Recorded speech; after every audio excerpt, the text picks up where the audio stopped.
I never imagined that learning French in secret would be the key to unlocking the truth about my marriage and ultimately setting me free. But that's exactly what happened. Let me take you back to the beginning. My name is Emily, and for 10 years I thought I had a solid partnership with my husband, Mark. We lived in a cozy apartment in Chicago, both working in the corporate world. He was climbing the ladder as a sales director for a multinational firm, and I was a project manager at a mid-size agency. From the outside, we seemed like the perfect power couple. Weekend brunches, annual trips to Europe, the works. But over time, things started to feel off. Mark got more distant after his big promotion 2 years ago.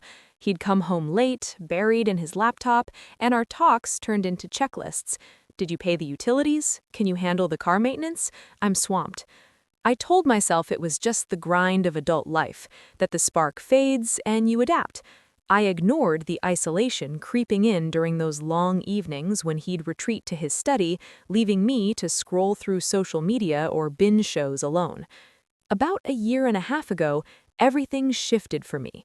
One restless night, I saw an ad for a language app offering a free French trial.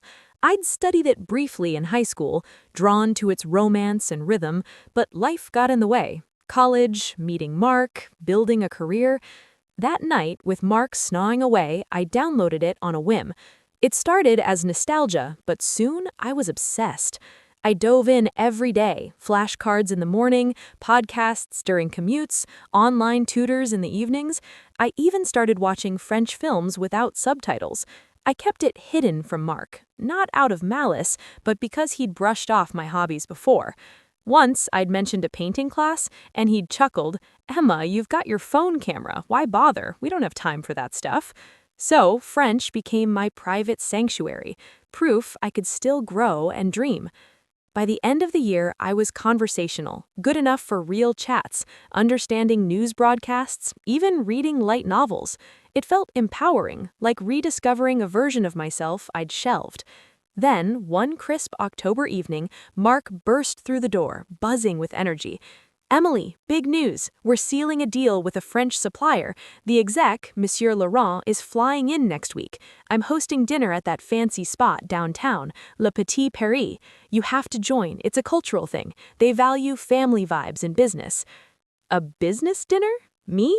"Sure," I said, chopping veggies for our meal. He grabbed a water from the fridge. "Just look sharp, smile, be your charming self. Laurent's English is spotty, so I'll handle the French. You'll probably zone out, but hey, free gourmet food." My pulse quickened. He spoke French? "Yeah, picked it up from our Paris branch. Helps with negotiations. Key for that director spot I'm eyeing." He didn't ask if I knew any. Why would he? To him, I was just the supportive spouse. That week, I brushed up on business French vocabulary for deals, polite idioms. I wasn't sure why. Curiosity, maybe. A chance to eavesdrop on the real Mark. Guilt nagged at me, but so did the growing sense that I was fading into the background of our life. Dinner night came. I wore a sleek black dress. Elegant, understated. We arrived early at the upscale bistro, all dim lights and crystal glasses. Mark fussed with his tie. "Remember, keep it light. If Laurent shots you up in English, short answers. Focus on the deal." I nodded, biting back resentment. Laurent was waiting, late 50s, sharp suit, warm smile. They bowed greetings in French, and I played along, looking politely confused.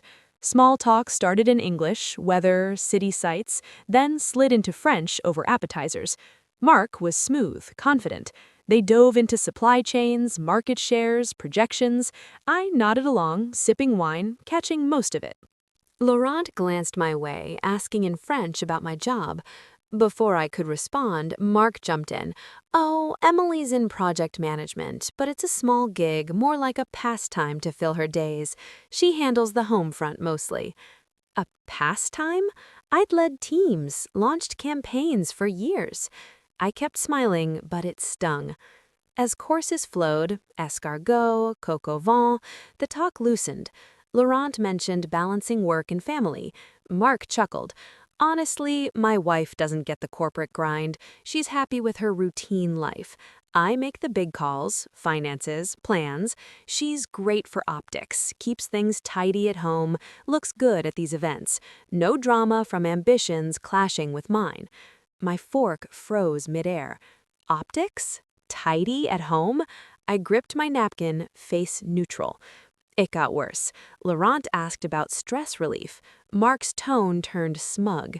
I've got my ways. There's this colleague, Lisa, in ops. We've been involved for months. Emily's clueless. Lisa gets it. Ambitions, strategies, refreshing after home chats about groceries. An affair. And more. I've shifted some funds to separate accounts overseas. Smart prep if I need to pivot careers or relocate. No holdups from joint stuff. Blood pounded in my ears. Hiding money? Planning a solo future? I sat frozen, smile plastered, while inside my world crumbled. Laurent shifted uncomfortably, steering back to business. His replies grew curt. Dinner wrapped, Laurent shook my hand in English. Pleasure, Madame Emily. Best wishes. His eyes held sympathy. Did he sense my pain? The ride home, Mark was triumphant. Nailed it. Deals in the bag. I murmured agreement, voice flat. That night, alone in bed, I called my old friend Raquella, a divorce lawyer I'd reconnected with online after her own split. It was late, but she answered. Emily? What's wrong? I spilled it all, the overheard truths, the betrayal. She listened, then, breathe. This is fraud if he's hiding assets. No recording? Okay, we'll build evidence. Don't confront yet, gather docs quietly. For weeks I played the part, loving wife by day, detective by night. While Mark worked, I photographed statements, emails, investments. There they were. Hidden accounts in Switzerland, transfers totaling $40,000 from our joint savings, properties in his name only, and emails to Lisa, flirty, future planning, calling me the situation to resolve. Rachel filed on a Thursday. Friday, papers served at his office, ethics report to his company HR. By noon, he was on leave. Calls flooded my phone, ignored. I stayed with Rachel, packed my things with a cop escort. Mark looked wrecked. Emily, let's talk. Therapy? I'll end it with Lisa. I heard everything at dinner, Mark. In French. I've been fluent for a year. His jaw dropped. How? You never asked. Never cared. I left with bags and dignity. The divorce dragged 7 months. His firm fired him for ESCOM violations. I got half the assets, including the hidden ones, plus support. Best twist? Laurent messaged via LinkedIn. Heard about your changes. We're expanding in the US, need bilingual marketing talent. Your skills intrigue us. I interviewed in French. He smiled. I suspected at dinner you understood. Glad you're thriving. Hired as lead marketer, salary doubled, traveled to Paris, built a career. Now, at 55, reflecting 18 years later, that dinner shattered me but rebuilt me stronger. I dated, traveled solo, never shrank for anyone again. Mark emailed once, remarried, apologizing, deleted. If you're feeling unseen in your relationship, dismissed or small, listen to that. Learn the skill. Collect proof. Find your Rachel. Reclaim your story. It's scary, painful, but the freedom, priceless. You're worth more than decoration. You're the whole damn masterpiece.